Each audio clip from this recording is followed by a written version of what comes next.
Hello, my name is Brian Martin.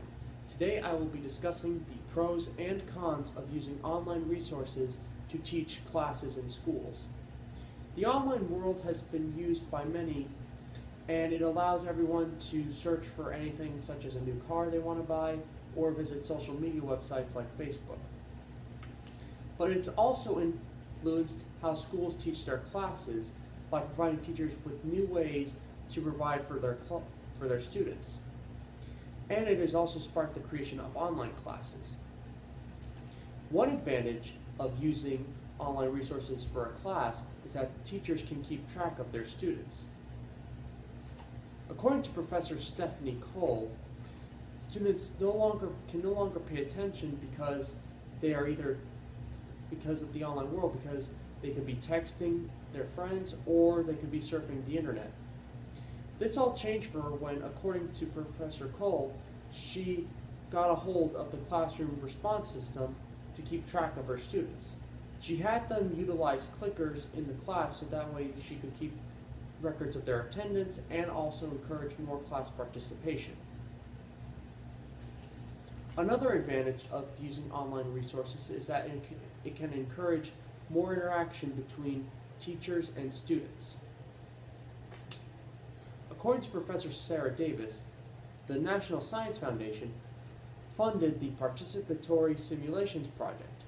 It was a project where a networked classroom would have students submit answers to questions set up by the teacher, and then when their answers were submitted, their identities would remain anonymous, so that way when it was time to go over the answers, no one would know who did what, and then the students in the class could critique the answers.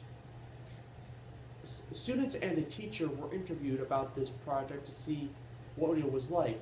One student said that it allowed them to open up without fear of being intimidated.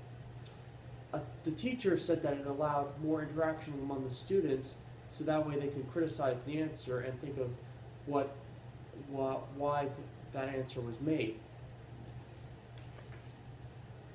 But while using online resources can provide such amazing advantages, online-only classes show what disadvantages can occur when using purely online resources. One such disadvantage is that teachers could have trouble meeting face-to-face with students. And according to John F. Lyons, a lot of professors did not want the idea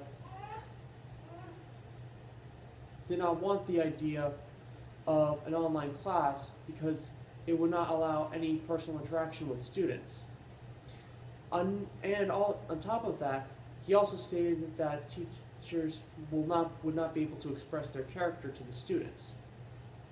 Another disadvantage that Lyons gave an example of was that students could have trouble completing their work because of one factor, or two factors, I should say. The teachers that he stated should work out a schedule about when to give out assignments and make sure the students knew what they were doing by staying in regular contact with them. And this informs the notion that teachers need to be really on top of their work schedule in order to help students complete their work. And another example, which is more of a tech-related problem, is that if the work was on a computer and it somehow managed to get a glitch or whatever other type of problem, students would then have trouble completing the work. So in conclusion, the main points were that there are advantages and disadvantages to using online resources to teach a class. Two advantages were teachers could keep track of class attendance and there could be more interactions between teachers and students. However, the disadvantages presented by online-only classes demonstrate what should not be done when using online resources. If you are a teacher who wants to teach a class using online resources, you should weigh the advantages and disadvantages in order to decide what would be best for the students. Thank you all for watching.